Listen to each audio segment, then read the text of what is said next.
नमस्कार, घटना चक्र बुक वीडियो के इस शैक्षणिक मंच पर आपका स्वागत है।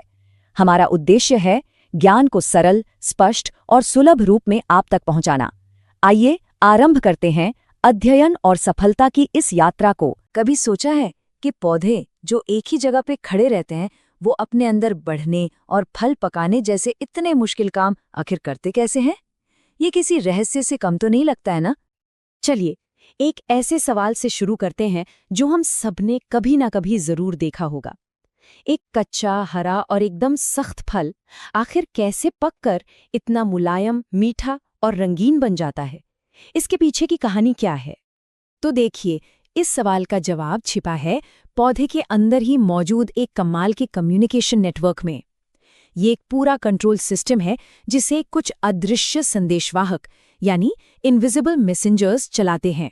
चलिए इन्हीं के बारे में जानते हैं। जी हाँ, ये अदृश्य संदेशवाहक ही पादप हार्मोन हैं। आसान भाषा में कहें तो ये वो केमिकल मैसेंजर हैं जो पौधे के बीज से लेकर उसके बड़े होने, फूलने और फलने तक हर एक गतिविधि को कंट्रोल करते हैं। अब हार्मोन शब्द सुनते ही शायद दिमाग में इंसानों या जानवरों वाले हार्मोन्स आते होंगे, जैसे इंसुलिन या थायरॉक्सिन। लेकिन ये जानना जरूरी है कि पौधों के हार्मोन जैसे कि जिब्रेलिन इनसे बिल्कुल अलग होते हैं और सिर्फ पौधों के लिए ही खास काम करते हैं।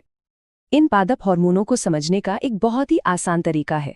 इन्हें हम दो ग्रुप्स में बांट सकते हैं। एक वो जो ग्रोथ को बढ़ावा देते हैं और दूसरे वो जो उसे रोकते हैं। कह सकते हैं ये गो और स्टॉप की कहानी है।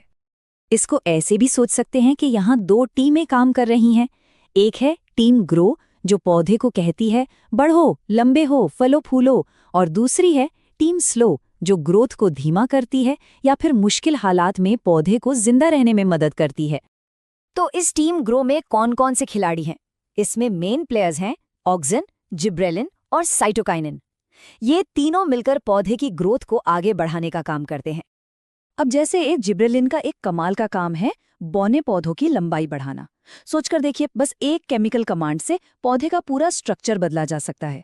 इससे पता चलता है कि ये हार्मोन्स कितने पावरफुल होते हैं। और टीम ग्रो को बैलेंस करने के लिए मैदान में उतरती है टीम स्लो। इस टीम का सबसे अहम सदस्य है एब्सिसिक एसिड। ये ग्रोथ को रोकता है ताकि सब कुछ सही समय पर हो। इतना ही नहीं, जब पानी की कमी जैसे मुश्किल हालात होते हैं तो यही हार्मोन पौधे की रक्षा भी करता है। चलिए अब घूमकर अपने पहले सवाल पर वापस आते हैं, फलों के पकने का वो रहस्य। अब जब हम इन हार्मोन्स के खेल को थोड़ा बहुत समझ चुके हैं तो हम उस राज को खोलने के लिए बिल्कुल तैयार हैं। तो फिर वो कौन सा केमिकल मैसेंजर है जो एक हरे खट्टे फल को ये सिग्नल देता है कि भाई अब पकने का, मीठा और रसीला होने का टाइम आ गया है? इसका जवाब है एथिलीन। जी, यही वो खास हार्मोन है जो फलों के पकने की पूरी प्रक्रिया को ट्रिगर करता है। एथिलीन एक पादप हार्मोन है, पर इसकी सबसे अनोखी बात यह है कि ये गैस के रूप में होता है और इसी वजह से इसका इस्तेमाल इंडस्ट्री में बड़े पैमाने पर होता है। मतलब फलों को कच्चा तोड़कर दूर दूर तक भेजा जा सकता है और फिर डेस्टिनेशन पर एथिलीन गैस का इस्तेमाल करके उन्हें पका लिया जाता है। लेकिन यहाँ एक बहुत ज़रूरी बात समझने वाली है।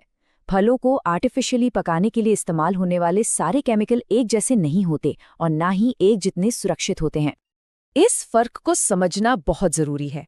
एथिलीन गैस जो एक नेचुरल प्लांट हार्मोन भी है, उसके कंट्रोल्ड इस्तेमाल की इजाजत है। लेकिन एसिटिलीन गैस जो कैल्शियम कार्बाइड से निकलती है, जिसका इस्तेमाल भी पहले फलों को पकाने के लिए किया जाता था, उस पर अब बैन लगा हुआ है क्योंकि उसे सेहत के लिए बिल्कुल भी सुरक्षित नहीं माना जाता।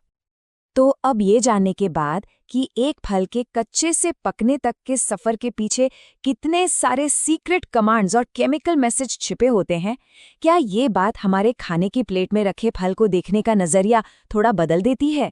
इस पर सोचना वाकई दिलचस्प है।